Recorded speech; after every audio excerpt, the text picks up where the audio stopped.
هو اللايف كوتش ده يعني بتاع تنميه بشريه بيعمل ايه مختلف عن الثيرابيست؟ وهل انا محتاجه ولا محتاج سايكولوجيست ولا سايكاتريست؟ الدكاتره النفسيين دول نصابين، ده ما سمعنيش اصلا واداني ادويه وانا مش عايز ادويه يا عم، بخاف منها. بقالي شهر بروح لمعالج نفسي ومش حاسه باي فرق. ليه السيشن ساعه الا ربع؟ ده قليل قوي. وليه ادفع 500 جنيه في الجلسه؟ ده رقم يتعب لي نفسيتي اكتر. ساعه بتكلم يا لبنى ومفيش اي رد فعل، وماشيه من عنده بروشته طولك.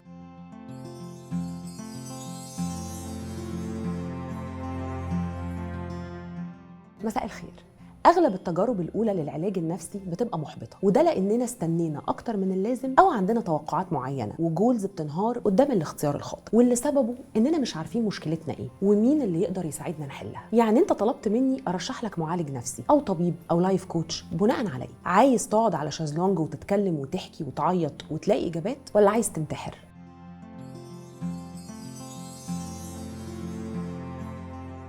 رقم 1 في القايمة حسب الجمعية الأمريكية للطب النفسي هو الدكتور اللي درس 5 سنين طب بشري كل ما له علاقة بالتشريح والأعصاب والأعضاء، وبعدهم اتخصص في الطب النفسي، فدخل بقى على النواقل العصبية اللي بنسميها كيمياء المخ ومسببات نقصها والتقييمات والتشخيص والعلاج الدوائي للاضطرابات النفسية والعاطفية والسلوكية. وهو الوحيد اللي يقدر يطلب منك MRI عشان يعرف إلى أي مدى الصدمات أثرت عليك لو في شكل مختلف للجمجمة، وإذا كان عندك أمراض نفسية وراثية. بيشتغل معاك على المستوى البيولوجي وهيحاول يفهم طبيعة جسمك وعقلك. بيقدر يسمعك امتى بقى ويسيبك تفضفض له كأنه خالتك المفضلة. لو قرر بعد ما خلص طب انه يكمل ويدرس علم نفس ويتمرن على الثيرابي سيشنز وياخد الاول حالات تحت اشراف. بس في دكاترة ما بتحبش تشتغل ثيرابي ولا بتحب تسمع او تتكلم، هو بيشتغل على تشخيصك واحتياجك للدواء، وده بيرجع لرغبته الشخصية فقط. طب هروح له ليه ايه؟ لان هو الوحيد اللي بيقدر يشتغل مع الحالات الحرجة والصعبة وتشخيصه ادق، وبيشتغل على الصحة بشكل عام. لو في امراض تانية مأثرة على حالة المريض المزاجية والنفسية هتحتاج تروح له لو حالتك شديدة ومستمرة لفترة طويلة، لو بتفكر في إيذاء نفسك أو الانتحار، عندك اكتئاب حاد،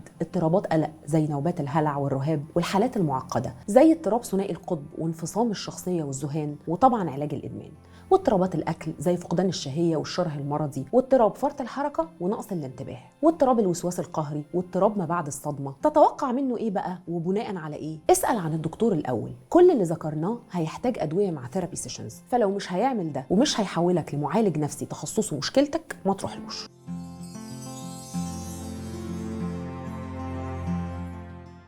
شخص درس علم نفس في الجامعة وبعدها كمل دراسته العليا في موضوع من اختياره. بعضهم بيشتغل كباحث والبعض الآخر في المستشفيات والعيادات، وغيرهم بيقدم المساعدة للأطباء. لحد هنا ده مصطلح عام بيندرج تحته تخصصات ياما، بس عشان يبقى سايكوثيرابيست يعني معالج نفسي ويقدر يساعدك تتعافى ويعمل لك هيلينج، برضه بيختار يكمل تدريبات إضافية في حتة معينة وتخصص محدد، ودوره إنه يتكلم معاك ويسمعك كتير عشان يشخصك لو عندك اضطراب أو مش عارف تتخطى صدمة معينة حصلت لك في أي سن وأثرت عليك بأي شكل، باستخدام اختبارات الشخصية واختبارات القلق والمدارس العلاجية المختلفة حسب كل حالة، زي العلاج السلوكي المعرفي والعلاج الجدلي السلوكي والعلاج المرتكز على المشاعر وعلاج الصدمات، ومدارس قديمة زي العلاج النفسي التحليلي بتاع فرويد والناريتيف ثيرابي. كل أنواع العلاج دي بيتم استخدامها عشان نوصل لأصل المشكلة ونفهم طريقة استقبالك ليها كأفكار ومشاعر وتصرفات، والسنس اوف سيلف اللي هو بعد كل اللي حصل لي ده أنا شايف نفسي إزاي. وبيشتغل معاك على الماضي وتفكيك المشاعر، وبيساعدك تفسر تغيراتك السلوكية لأنه فاهم عقلك بيفكر إزاي وليه بتتصرف بطريقة معينة. هتحتاجهم إمتى؟ لو مش عارف أنت حالتك صعبة ولا لا ومش قادر تحدد مشكلتك، بس حاسس إنك متعطل، بتأذي نفسك، بتأذي غيرك، محتاج تتكلم مع متخصص ينظم معاك مشاعرك ويلغوص جواك، بتعاني من القلق، من الاكتئاب، محتاج دعم عشان تتعامل مع أحداث الحياة المجهدة اللي ضغطاك، زي الضغوط المادية والعلاقات السامة والعنف المنزلي والتعامل مع سن اليأس والشيخوخة والحزن والخسارة والفقد، وطبعا الإدمان. لو محتاج تقييم لصحتك النفسية مش حالتك العقلية، والمعالج النفسي المحترم لو لقى ان حل مشكلتك مش عنده ولا يقدر يساعدك، المفترض يحولك على معالج نفسي متخصص في مشكلتك، ولانه ما يقدرش يوصف دواء فالمفروض يقولك تروح لطبيب لو شايف انك محتاج وان الموضوع كبير عليه.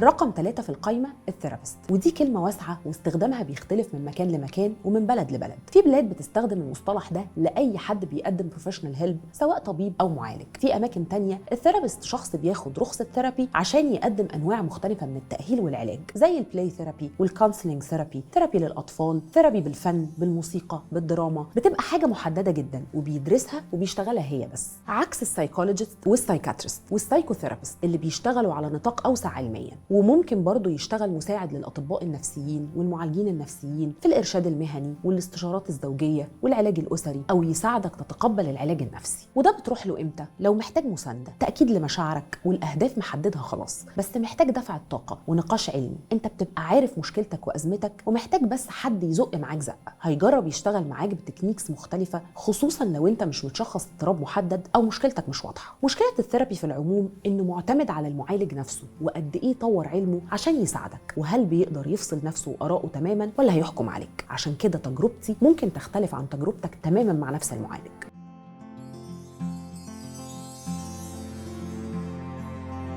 ده شخص أخد كورسات معتمدة والمفترض إنها محددة في مجال أو عدة مجالات، كارير كوتش، بيرنتنج كوتش، هيلث كوتش، ملوش علاقة بالتشخيص والعلاج النفسي، هو بيشتغل على المستقبل ولازم يكون بيسمع كويس وصبور. بتروح له ليه؟ عشان يساعدك تنمو وتتطور وتنضج على مستوى الأفكار والمشاعر، وتختار تصرفاتك، ما تبقاش عشوائي، وتعيش أحسن، وتحدد أهدافك وتتحكم في مشاعرك وأفكارك، وتحط خطة واضحة لحياتك تناسبك وتلتزم بيها، بدل ما تضيع وقت كتير على الفاضي. وبيدفعك لاكتشاف مهاراتك مناطق جديدة بعيدة عن الكومفورت زون. بمعنى آخر هيساعدك تتمدد وتتوسع وتنطلق. لو قدر الكوتش يغير لك طريقة تفكيرك، خلاص كده انت بقى معاك النو هاو ومش محتاج حاجة تانية عشان تنتج وتعيش أحسن وما تعتمدش على حد. مشكلة الكوتشنج إنه مدارس كتيرة جدا ومناهج مختلفة، فانت لازم تتأكد إن الكوتش اللي انت رايح له من مدرسة بتقدم علم حقيقي وبتركز على ازاي الشخص يحقق نفسه في الحياة ويتمكن ويستمتع، مش مجرد مدرسة بتشتغل على السوفت سكيلز والتيبس اند تريكس. وحط في اعتبارك إن الكوتش ما يقدرش يساعدك وانت عطلان تماما وواقف مش قادر تتحرك. الوحيد اللي يقدر يساعدك وانت عطلان هو السايكوثيرابيست، ولو انت مريض السايكاتريست.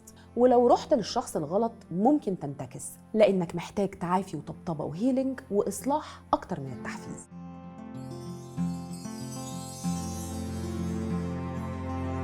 الهيلث كوتش واخد كورسات في حاجات مختلفة عشان يدمج جزء من علم النفس على جزء من الكوتشنج ويساعدك تحسن من اللايف ستايل بتاعك، وده بيدخل فيه الأكل والنوم وأسلوب الحياة، العادات الصحية والغير صحية، المية، الحركة، التمرين، وإن أنت يبقى عندك مايند سيت صحي عموما وتبدأ تنتظم على عادات صحية معينة تناسبك أنت، مش ورقة دايت ماشي عليها 100 واحد غيرك. بيشتغل معاك على المستوى النفسي، خصوصا لو عندك مشكلة أكل عاطفي، وإزاي تحمي نفسك من السيلف هارم اللي داخل فيه طبعا الايموشنال ايتنج، وبيساعدك تحب نفسك وتصلح علاقتك بجسمك والسيلف استيم بتاعك، وهيخليك تخس برضو بس بطريقه اصح واعمق، فنحل المشكله من جذورها. وبياخدك في رحله من التوعيه الذاتيه وبعدين تقبل لنفسك، وازاي اغير السيلف توك بتاعي واغير البروسبكتيف اللي بيخليني عايزه اخس من اني كاره نفسي وشكلي وجسمي لاني بحب نفسي وخايف على صحتي. ليه بقى كل الناس دي غاليين؟ اولا لانهم مش هيقدروا ياخدوا حالات كتير، مش هيقدر يسمع لكم كبير من البشر بشكل يومي، وعشان نقطه الالتزام لما هتدفع هتلتزم، وعشان طول الوقت بيحتاجوا ياخدوا كورسز زياده ويدرسوا حاجات بفلوس، وهم نفسهم بيخضعوا للثيرابي سيشنز عشان يتاكدوا دايما انهم ما بيعملوش اسقاط لمشاكلهم النفسيه على المرضى بتوعهم. منصات العلاج النفسي الرقمي اللي بتتيح ليك خدمه الحجز عليها الجلسات اونلاين مع طبيب او معالج نفسي بتوفر خدمه عظيمه في انك تسيب ريفيو ورأي عن الشخص اللي حجزت معاه، وبالتالي شفافيه تامه وتقدر تعتمد عليها في الاختيار الاول. وكل اللي بيعمله معاك في الجلسه الواقعيه بيقدر يعمله معاك عادي اونلاين.